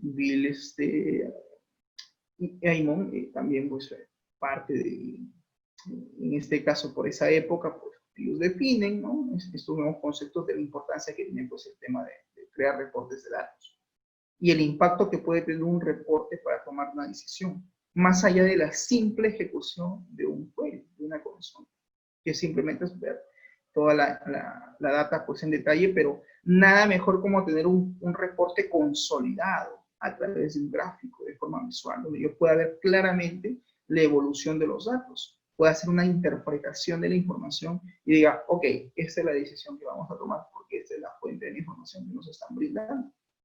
¿Y quién te lo tiene que dar? Pues los sistemas de información, ¿no? Si tú creas tú como gerente, vamos a ponernos en la posición de gerentes o jefes de área. Si yo como jefe de área o gerente de una empresa me dan información, pero que no me es útil, no la entiendo, no la comprendo y no me sirve para tomar ninguna decisión, pues créeme que el sistema no sirve para nada. No tiene ningún, o sea, lo que hemos desembolsado para implementar ese sistema simplemente es un simple recolector de datos, pero lo que hace es input, o sea, entrada, procesa, storage, almacena, pero cumple esos tres principios muy bien, pero en lo que es output, desaprobado el sistema, porque me muestra simplemente tablas, pero de repente no me muestra un reporte, un gráfico interesante que diga, ok, esta es la decisión que voy a tomar. Aquellos que piensan hacer sistemas WTP para titularse, aquellos que quieren hacer sistemas de matrícula, creen creen reportes interesantes. Ahí Jerónimo García, no sé quién está haciendo ese proceso. Por ahí puedes enfocar como un reporte de repente, como lo que van a tener que trabajar la próxima semana. Ahí voy a colgarles unos videos tutoriales sobre lo que es manejo de reportes en Excel, que es sencillo. Y ojo, que Excel es una herramienta muy básica, muy necesaria hoy en día para el proceso pues digamos, de reportes de datos y también como para tomar decisiones. Excel es una herramienta muy utilizada. Yo, don Jerónimo, cuando te vas a un trabajo no te dicen mínimo que sepas Office. Maneja Excel, maneja tablas dinámicas, gráficos estadísticos. Lo básico que te piden es que manejes Excel. Entonces, yo les sugiero, jóvenes, llévense un cursito de Excel, capacítense por lo menos, por lo mínimo, en lo que es ofimática, que es lo básico, que sepas usar tu Word, tu Excel, ¿no? Al menos para que te defiendas, ¿no? Claro que hay gente que se va a especializar seguramente ya en otros temas, obviamente les puede gustar, como el diseño de base de datos, programación, etc. Entonces, ya por 1980 se hablaban de estos conceptos. Dice, existían relativamente potentes sistemas de bases de datos, pero no había aplicaciones que facilitaran su explotación. Sí, pues, entonces, si ustedes están pensando en hacer un sistema OLTP, ¿por qué no? ¿Por qué no hacer un reporte interesante? Y por ejemplo, lo que van a hacer, van a sistematizar el proceso de matrícula o notas, y un reporte donde diga, mire, señor director, este es el nivel académico de sus estudiantes en el tiempo, ¿no? Este es el número de estudiantes aprobados, desaprobados, por sección, de repente por grado académico. Entonces, de repente, yo sé que es un sistema OLTP, pero de repente dándole el concepto de lo que vendría a ser un poquito, ¿no? El tema de reportes, pero desde un punto de vista de BI, desde un punto de vista OLAP. Claro que un sistema transaccional no es lo mismo que un sistema OLAP, pero por lo menos tener unos reportes interesantes que podamos de repente identificar, analizar. No quiero ver en mi población estudiantil, quiero ver mi número de estudiantes matriculados en los últimos 5 años, quiero ver mi población estudiantil, ¿no? Tanto en primaria y en secundaria, donde tengo más estudiantes matriculados, o por sección, o por grado, ¿no? Entonces decimos, mira, según este gráfico de pastel, este gráfico circular, el 40% de estudiantes están en el nivel de primario y un 60% se encuentran en el nivel de secundario. Un gráfico de repente donde tú grafiques el número de cursos que dicta cada docente para ver pues su carga horaria. Detallado por cada docente tú puedes mirar pues, ¿no? El número de asignaturas que dicta, ¿no? Y finalmente ves qué asignaturas son las que más se les ha asignado, porque probablemente es lo que más domina, y también eso te sirve para hacer un análisis de la información. Entonces, todo reporte que ayude a tomar decisiones a nivel operativo, a nivel administrativo, con intenciones de mejoras, pues bienvenido sea. Cumple, creo yo, los sistemas de información a ese objetivo, ¿no? De que ayude, de que aporte a este proceso, ¿no? Muy bien, en 1989, bueno, aparece la introducción al término Business Intelligence, y esto lo hace el autor Howard Dresner. Él empieza pues ya a introducir, digamos, este término con mayor, digamos, ahínco a lo que es inteligencia de negocio. Obviamente se tiene que basar, seguramente se ha basado en Kimball. Y la década de popularización de este concepto es justamente a partir del año 89 y se crean diversas aplicaciones que se crean acceso a la base de datos y a la información estructurada generada por las empresas. En 1990, Business Intelligence 1.0 empieza la proliferación de múltiples aplicaciones de BI con proveedores que resultaban caros, pero que facilitaban, dice, el acceso a la información y en cierto modo, pues, agravaron el problema que pretendían resolver. Claro, aquí ya empiezan a la fase de implementación, a la fase de desarrollo. Y acá hay algo importante que mencionar. Siempre nosotros los seres humanos, porque es nuestra naturaleza, claro está, siempre tenemos cierta resistencia al cambio. No sé si a ustedes les ha pasado. Cuando dicen, no, y se va en la empresa generalmente, ¿no? Como está trabajando en una institución y dicen, por orden de la gerencia, a partir del próximo mes hay siguientes cambios. Y entonces, cambios, uy, ¿ahora qué va a pasar? Y ahí como que, no, otra vez, no quiero que implementen eso. Es cierta resistencia. Entonces, bueno, en 1980 ahí se empiezan pues a divulgarse, a proliferar este tipo de aplicaciones de inteligencia de negocio. Y los proveedores al inicio dice resultaban caros, claro, o sea, tema de costo, obviamente, implementación. Y sobre todo el acceso a la información, ¿no? Y los subrayos. ¿Por qué resultaban caros? Porque obviamente era un nuevo concepto, eran nuevos sistemas que aparecían. Allí ya estábamos hablando, pues obviamente, de implementar un cubo, de tener un datamar. Aparecen nuevos conceptos también para ese entonces. Y claro, eso de una u otra manera tuvo un impacto. Lo interesante de estas aplicaciones es que facilitaban el acceso a la información, pero en cierto modo, dice, agravaron el problema que pretendían resolver. Claro, es que hacer una solución de inteligencia de negocio lleva tiempo y también hay que tener capacidad de análisis y tener la información, sobre todo a la mano para poder pues hacer la integración de la data. Si ustedes han visto los tutoriales, lo están desarrollando seguramente sus trabajos, se dan cuenta de que para hacer una ETL pues tengo que tener toda la información, digamos, el data source, el origen de datos, para pues llevarlo luego al data mart, o en este caso al data warehouse, porque claro, ¿cómo digamos, complementa este proceso? ¿Cómo lleno datos en mi data mart? Necesito data histórica, y si la empresa no tiene esta información, y si la empresa no cuenta con toda su información, digamos, centralizada, o digamos un ejemplo más práctico, esta información todavía existe, pero en forma física, no está todavía virtualizada, pero lo necesito porque tengo que llevar esa información al data mart, que mañana luego va a tener que estar reflejado en el Google Lab.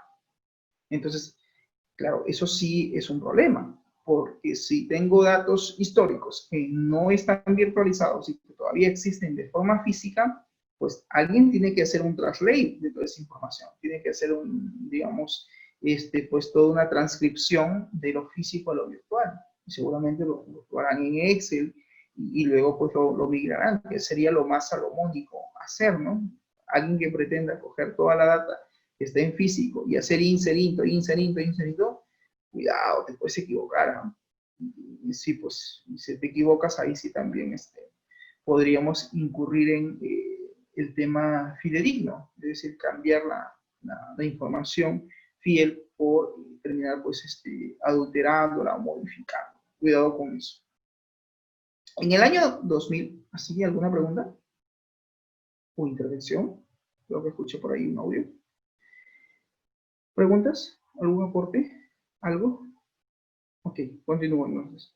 Bien, en el año 2000 dice, aparece Business Intelligence 2.0, que es la consolidación de las aplicaciones de BI en una de las pocas plataformas de Business Intelligence. Aquí aparecen otros gestores, como por ejemplo Oracle, SAP y también Microsoft, también interviene IBM, donde empiezan pues a hacer toda una consolidación de estas aplicaciones. Y a partir pues de la información estructurada se empieza ya a considerar otro tipo de información y de documentos no estructurados. Es decir, digamos en la versión 2, por así decirlo, de BI, ya se empiezan a tomar como orígenes fuente de información otros medios, como por ejemplo los correos electrónicos, como por ejemplo el uso de archivos planos. Y el archivos planos me refiero a blog de notas. Antiguamente, cuando se hacían sistemas informáticos, recuerdo que estoy hablando de sistemas que te digo, del 95 hacia atrás.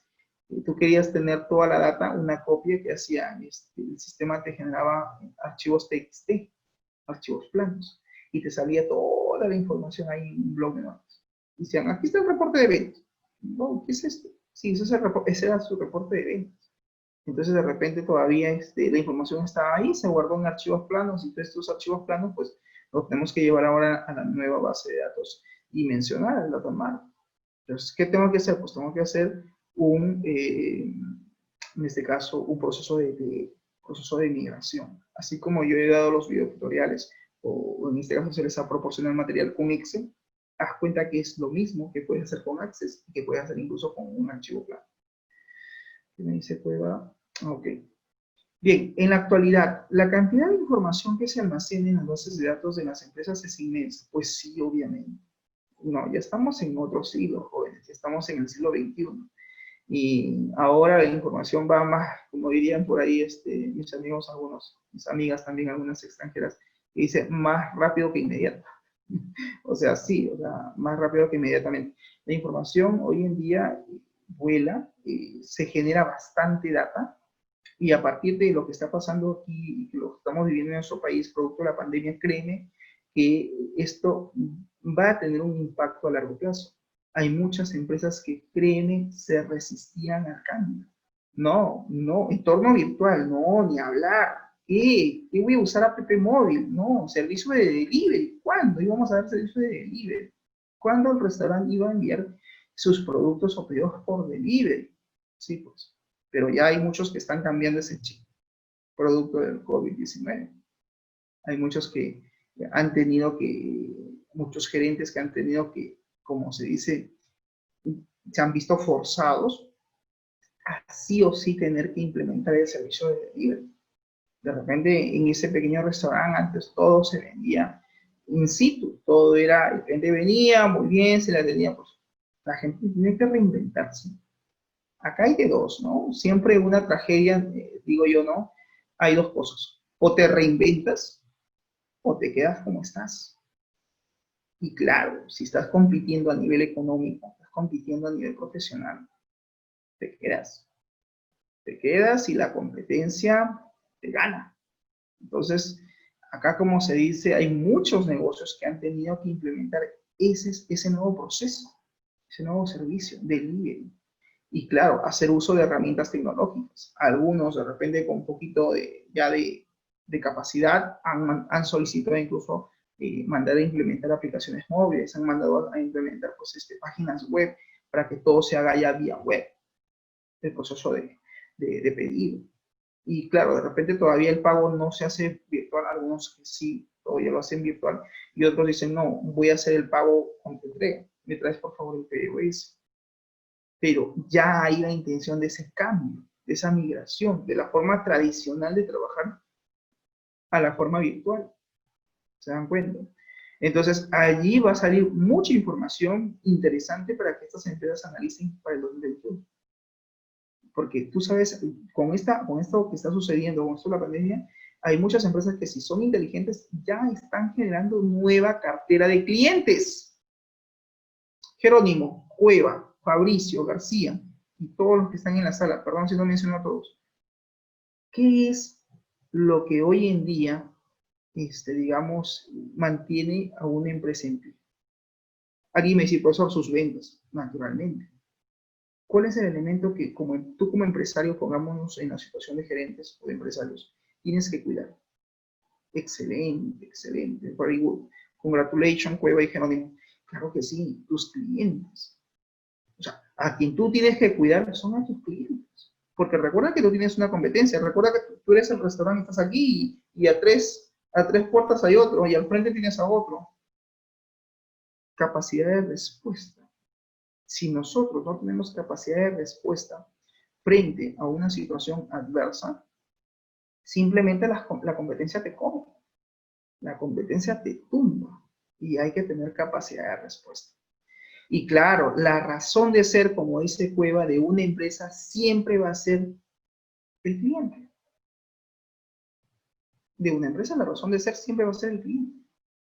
Y claro, el cliente también obviamente se dice que tiene la razón, eso es un principio también clave. Pero una empresa existe porque maneja una cartera de clientes. Y de repente, si esta empresa antes no veía más allá de los límites de su distrito, que este restaurancito solamente vendía 2, 3, 4 cuadras, y de repente no sabe que ahora tiene clientes que están en el siguiente distrito, o que están 2 distritos más allá o más acá. O de repente clientes que están, más aún si el restaurante está en el límite entre un distrito y otro, créeme que a veces va a terminar captando clientes del otro distrito adjunto. Calidad de servicio, la forma de atención, la forma de delivery, o sea, las formas jóvenes también tienen mucho que ver al momento de concretar una venta. ¿O no?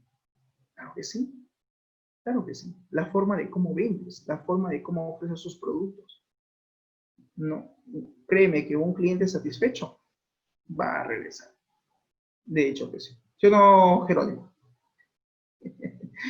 Ya, no digo más, no digo más. Entonces, es así. O sea, cliente satisfecho siempre va a regresar y decir, no, no, no, no. Quiero comerme no sé, un almuerzo, un menú, un chifa o qué sé yo, ¿no? A tal restaurante. Porque me gusta cómo me brindan el servicio. Cliente satisfecho, va a volver. Y claro, a partir de ahora se van a tener que cada empresa generar una nueva cartera de clientes. Ellos ya van a tener identificado quiénes son ahora sus clientes y de repente si antes no lo tenían en forma digitalizada, pues ahora ya lo van a tener a la mano. Ahora cuídenlos, cuiden esos clientes que no se vayan con la competencia. Entonces, así es. Claro que sí. Siguiente, dice, se ha creado el nuevo concepto de Big Data. Sí, pues ahora en la actualidad ya hablamos de Big Data, hablamos de Machine Learning, o sea, todo lo que trajo consigo inteligencia de negocios. ¿Se dan cuenta? Es indispensable, dice, crear plataformas dispuestas a analizar y categorizar toda la información de una manera rápida y profunda. La herramienta permite habilidades competitivas que facilitan la toma de decisiones. Pues sí, y ojo, ustedes como desarrolladores y hago un paréntesis, al margen del tema de inteligencia de negocio, cualquier herramienta de software que ustedes quieran desarrollar, piensen siempre en el usuario, piensen en que su solución informática realmente les ayude a tomar decisiones a la empresa. O sea, si tú vas a hacer una solución informática, hazlo pensando en que tu sistema realmente, digamos, va a servir de apoyo al empleado. No queremos sistemas que nos terminen dando un dolor de cabeza. Oye, mira, me he ingresado todo y al final el sistema no me da nada, no tengo un reporte interesante. Algo pasó. De repente mal análisis de los requerimientos, ¿no? Porque yo siempre digo, ¿quieres hacer un sistema así? ¿Y dónde está la fase de análisis de requerimientos de usuarios? Claro, es fundamental. Si el especialista no logra canalizar cuáles son los requerimientos que tiene, en este caso, el cliente, pues naturalmente va a tener problemas con la construcción del sistema, porque no ha tenido la capacidad de poder absorber sus necesidades que tiene un cliente. ¿Estamos de acuerdo? Entonces, jóvenes, hay que tener en cuenta ese detalle. Como se puede observar, el término necesitó de otros elementos que reforzaran los alcances que pretendía obtener Business Intelligence. Así fue conforme a la evolución de las tecnologías y herramientas de sistemas de información que permiten hoy en día, pues, la noción de todos los beneficios que se pueden obtener al aplicar. ¿Qué es la inteligencia de negocio? Pues la inteligencia de negocio se refiere al proceso de convertir datos en conocimiento y el conocimiento en acciones para crear la ventaja competitiva del negocio. Esto según la definición del Instituto de Data Warehousing. Se entiende por Business Intelligence al concepto de metodologías, aplicaciones, prácticas y capacidades enfocadas en la creación y administración de información que permite, dice, tomar mejores decisiones a los usuarios de una organización, según los autores Curto Díaz y Conesa Carl, año 2012. Entonces, esta es otra definición que nos brinda estos dos autores, donde nos dice que sí, pues Business Intelligence, inteligencia de negocio, es un conjunto de metodologías y aplicaciones prácticas que se aplican, que se utilizan, pues, para implementar este tipo de soluciones y que sobre todo permitan tomar las mejores decisiones a los usuarios en una empresa. Eso naturalmente. Lo que permite la inteligencia de negocios es prácticamente tener un mejor panorama, dice, del medio de datos estructurados para que se conozcan las características de problemas u oportunidades, generando así un conocimiento para que puedan ser aprovechadas o corregidas. Es un conjunto de sistemas de información que en este caso, que trabajan de una forma coordinada, y lo subrayo también. Entonces, aquí tenemos distintos puntos de vista de cómo definen una solución de BI. Y esa es la idea, que ustedes tengan los distintos puntos de vista para que ustedes puedan entender de qué cosa, digamos, en qué cosa consiste una solución de BI, ¿no? Y claro, me quedo también con esta definición que la voy a subrayar del Instituto de Data Warehousing, que dice pues que la inteligencia de negocios es eso, es el proceso de convertir los datos en conocimiento. Dicen que los datos se deben convertir en información y la información en conocimiento, ¿no? Es parte del proceso de inteligencia de negocio. Algunas de las tecnologías que forman parte de Business Intelligence, es cierto, inteligencia de negocio maneja algunos conceptos claves, algunas tecnologías como por ejemplo el tema de Data Warehouse o el sistema de almacenamiento de datos, el sistema de minería de datos, lo que también conocemos como Data Mining, herramientas de procesamiento analítico, el famoso Online Analytical Processing, o LAP, ¿no? Que lo hace mediante un análisis visual y predictivo. Los sistemas de administración de conocimiento, los KBS, los Cloud Knowledge Management System, la minería de datos, el tema de reporting, los famosos Balance Scorecard, cuadros de comandos, ¿se acuerdan? También está, por ejemplo, las herramientas de consultas y reportes. Para eso también hay software para poder crear reportes. Uno de ellos es Reporting Service, que creo que es el ejemplo que he dejado para esta actividad. Y también está Report Builder, también está, por ejemplo, Power BI. También existen tableros para la información, como por ejemplo los famosos dashboards, ¿no? Los dashboards o tableros o cuadros de mano. Es importante saber que para desarrollar y aplicar el Business Intelligence, inteligencia de negocio, es necesario considerar la magnitud de los problemas de información a los que se puede enfrentar la empresa. ya que esto puede llevar pues al fracaso, dice, de su implementación. Análisis de datos para la toma de decisiones. ¿Es importante el análisis de datos? Pues claro que sí. Recurrir, dice, el análisis de datos para la toma de decisiones permite a los negocios descubrir el entorno que los rodea. Actualmente es vital que las empresas recurran a este método, ya que amplían el panorama económico, además de que les ayuda a mejorar sus productos y servicios para estar a la altura de la competencia. Al recurrir a esta herramienta, dice, las empresas pueden ofrecer productos de calidad en el tiempo adecuado y en situaciones convenientes. El análisis de datos para la toma de decisiones ayuda a enriquecer nuestros productos y crear, en este caso, soluciones que se centren en las necesidades de la empresa. Pues sí, porque básicamente se hace análisis de datos para eso, para la toma de decisiones, y que de una u otra manera pues le ayude al gerente a saber qué, por ejemplo, ¿no? Qué productos son los de mayor demanda, quiénes son sus clientes potenciales, quiénes son sus empleados, digamos, que le generan mayores ingresos. Quiero analizar pues cuáles, no solamente los productos de mayor demanda, sino cuál es la marca que más me conviene comercializar. Si eres una empresa retail que compra y vende, y un determinado producto pues lo fabrican muchas marcas, te das cuenta que de repente la marca que tú creías y que se iba a vender de repente en ese sector, en ese nicho de mercado, en ese espacio geográfico, en esa sede, en esa filial donde tú estás laborando, probablemente de repente no tiene la demanda del caso. O sea, la población, los clientes que viven ahí, pues no gustan de esa marca, gustan de otra. Entonces, ¿cómo tomas decisiones? Con la información que te puede brindar este sistema de información, ¿no? Este sistema OLAP. Tipos de análisis de datos para la toma de decisiones. ¿Existen tipos de análisis? Pues sí, está por ejemplo el análisis descriptivo, el análisis predictivo y el análisis prescriptivo. Interpretar los datos no es tarea fácil, y lo subrayo, es verdad. O sea, hay que también tener cierto criterio y cierta lógica para hacer una interpretación de la información. Para esto existen, dice, 3 tipos de análisis que podemos realizar de una forma eficaz o eficiente. El análisis descriptivo tiene por objetivo, dice, resumir una gran cantidad de datos, pero estos datos son datos históricos, ojo, y registros que se pretenden ser entendibles y que pueden tomarse, dice, medidas que se adapten a los objetivos de la organización. Sí, es decir, el análisis descriptivo básicamente es hacer un resumen de toda la información, de todos los datos que se tienen, pero que generalmente son datos históricos. Por eso que cuando yo digo, profesor, en la empresa quieren hacer análisis de datos, y les pregunto, ¿de qué tipo? ¿Descriptivo o predictivo? Entonces uno se queda como pensando, ¿no? Y entre un poco, pues tampoco sabe, ¿no? Hay que explicar. Digo, bueno, cuando hablamos de análisis descriptivo, ¿ellos quieren analizar su data histórica? Sí, profesor, su data histórica, o sea, de años atrás, perfecto. Necesitan una solución de business intelligence. Alguien me dice, no, profesor, lo que quieren es hacer predicción de datos, quieren saber, ¿no? ¿Cuál es la probabilidad de que tal producto se venda, ¿no?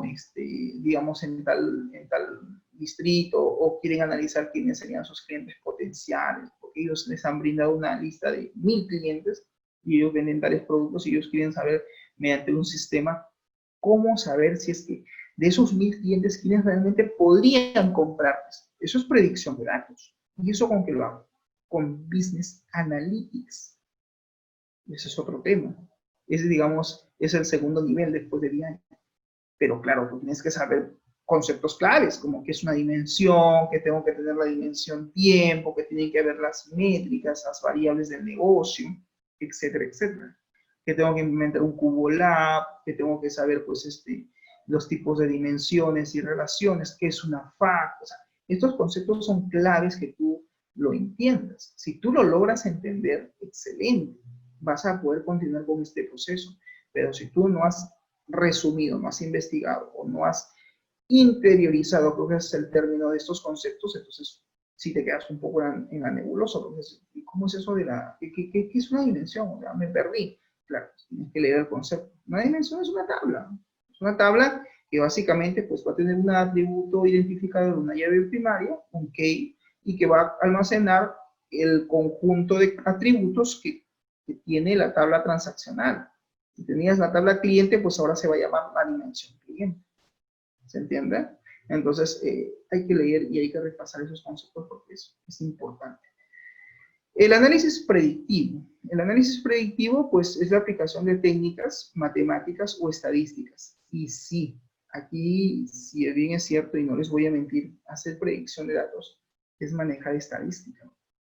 Ustedes han escuchado el término científico de datos, que hoy en día está tomando mucha importancia. Y en muchas redes sociales dicen, no, especialízate en data science, ¿no? Científico de datos. Y tú miras, ¿y cuánto cuesta? 5.000, 10.000, 15.000 soles. Mira, un alumno dijo, ¿pues en serio tanto cuesta? Sí, es una certificación cara. Son 10.000 soles que hay que invertir para sacar una certificación que te diga, sí, Jerónimo, eres un científico de datos. Y la pregunta es, ¿qué necesitas? Pues si quieres tener una certificación de ese tipo, lo primero que te recomiendo es desmenuza.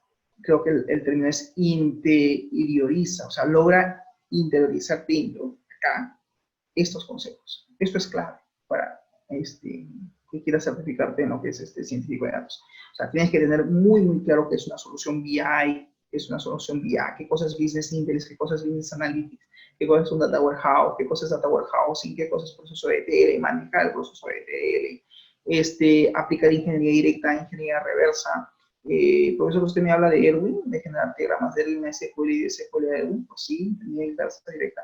Conocer muy bien el modelo relacional, conocer muy bien el modelo dimensional, saber cómo elaborar un datamart a través de la elaboración de un cuadro bus matriz, conocer también el tema de hacer el modelamiento dimensional, determinar si es que vas a usar un modelo estrella o copo de nieve, ver cuántos indicadores, qué tipos de cálculos, qué KPIs son los que va a tener esa solución o la. O sea, es tener todos esos conceptos claros. Conocer también el tema del nivel de jerarquización de datos, la importancia que implica tener una jerarquía de datos en una solución BI, qué tipo de indicadores o KPIs puedo medir en cuanto al negocio, cómo crearlos, el tema de dashboard y reportes, la importancia de crear ciertos reportes o tipos de reportes que ayuden al proceso de toma de decisiones. De repente diría, profesor, más allá de la teoría, que es importante, y créame que es muy importante manejar la parte teórica, también es la parte práctica. Si tú logras implementar una solución BI completa hasta reportes, bien, ya estás a un 50% de camino a hacer lo que es un científico de datos. Porque claro, ya luego tienes que entrar a lo que es Business Analytics. Aquí de repente te podrías topar con un pequeño inconveniente. No hay problema. La vida, yo siempre digo, todo se puede solucionar, ¿no? Lo único que no tiene solución es la muerte. Pero sí vas a encontrar un inconveniente, jóvenes, que es básicamente el tema estadístico. ¿Y cómo vas en estadística? Porque aquí necesitas de estadística para hacer predicción de datos. Por ejemplo, manejo de funciones estadísticas como, por ejemplo, Bernoulli, Poisson, en fin, hay varias funciones estadísticas que se manejan y cada una de ellas cumple una función principal. Entonces, si tú manejas estadística y sabes interpretar eso, pues en buena hora. Claro, Jerónimo, respondiendo a tu pregunta, es que el camino a un data science es eso, es implementar big data, implementar soluciones de ese tipo. Es hacer uso del lenguaje R, pero el lenguaje R tiene un montón de funciones estadísticas que tienen que ser programadas. Y sí, pues, es tener un poquito también algo importante que lo subrayo, ¿no? Experiencia. O sea, más allá del conocimiento, más allá de la teoría, es la práctica y la experiencia en este tipo de sistemas, ¿no? Sí, representa una inversión, es verdad. Y para ser un científico de datos, en realidad necesitas tres elementos fundamentales, de todo lo que te he detallado. Ser un buen conocedor y moderador de procesos de negocio. Creo que eso todo lo tenemos. O sea, saber los procesos comerciales, entenderlos, diagramarlos. Okay. Dos, conocer de herramientas informáticas. Y creo yo que ustedes ahí están en ese camino de formación. O sea, cuando digo herramientas informáticas me refiero a soluciones BI, soluciones Business Analytics, herramientas como el Data Tools, SQL Server, o sea, manejar tu lenguaje SQL, manejar estas herramientas. Perfecto. Y tres, saber de matemáticas y estadística. Y ahí sí, ¿por qué? Porque estos reportes que te puede dar una solución predictiva son gráficos, puntos. Por ejemplo, las redes neuronales que maneja SQL Server, o los modelos bayesianos que también tienen, o los clústeres. que también existen. Si tú sabes interpretar un modelo bayesiano, un clúster, o un tree view, no, se me estaba olvidando, tree view o algo, árbol de decisiones, entonces, sí, pues, ahí sí vamos a tener, ¿cómo se dice? Un inconveniente si es que no sabemos interpretar ese gráfico, porque finalmente ese gráfico lo que va a hacer es mostrar una serie de puntos, una serie de, en este caso en tu gráfico, una serie de coordenadas que hay que saber interpretar y decir, ok, ¿y esto qué representa? ¿Qué representa el eje X? ¿Qué representa el eje Y? Entonces tú tienes que saber explicarlo eso a la gerencia general, porque si no, simplemente, pues, lo que hemos hecho no va a tener mayor importancia, ni va a tener mayor sentido, ni mayor relevancia, si es que la gerencia no sabe interpretar ese tipo de información, ¿correcto? Bien, entonces, ojo con ese detalle, ¿correcto? También existe lo que se llama, por ejemplo, el análisis prescriptivo, que este último, pues, lo que hace es establece el camino para una empresa, para lo que es las acciones y que ayudan a tomar decisiones y benefician a una organización. Bien, jóvenes, a lo que quiero llegar, porque esa es la parte teórica y quiero que ustedes por favor lo revisen a detalle, es básicamente esto. A esto tenemos que llegar, que es básicamente los reportes que podemos generar, como por ejemplo, mira, tienes acá lo que es comisión de ventas. Un reporte puede tener parámetros, como ustedes pueden observar. Entonces, este tipo de reportes, ustedes también pueden generarlo, pueden crearlo a través de lo que es Reporting Service. Reporting Service es, si bien es cierto, uno de los reporteadores por excelencia que se pueden utilizar, ¿correcto? Entonces, revísenlo, material, por favor, esté en la plataforma para que ustedes puedan cumplir con este proceso. Entonces, hay tipos de reportes que se pueden crear y que va a estar en función a lo que la empresa requiera o necesite, ¿correcto? También existen otros reportes como, por ejemplo, Power Map. Power Map también permite trabajar con Excel y que tú puedes graficar tranquilamente. Bien, bien jóvenes, entonces como conclusión podemos señalar que un proyecto de BI no solo es trabajar con un proyecto de TI, sino también es un proyecto de negocio, de tecnologías de la información, que se convierte en un medio pues, para conseguir los objetivos trazados, debido a que este proyecto de BI puede ser viable y tener un mayor nivel de éxito cuando un área del negocio es diferente al área de sistemas de tecnologías.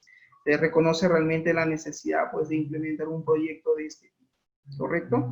En el momento de tomar una decisión empresarial como contratar un proveedor de servicio, una compra-venta, una sociedad, es importante tener toda la información sobre la empresa y la sociedad para poder actuar y decidir pues, con seguridad. Entonces los reportes en ese sentido tienen eso, apoyar al proceso de toma de decisiones.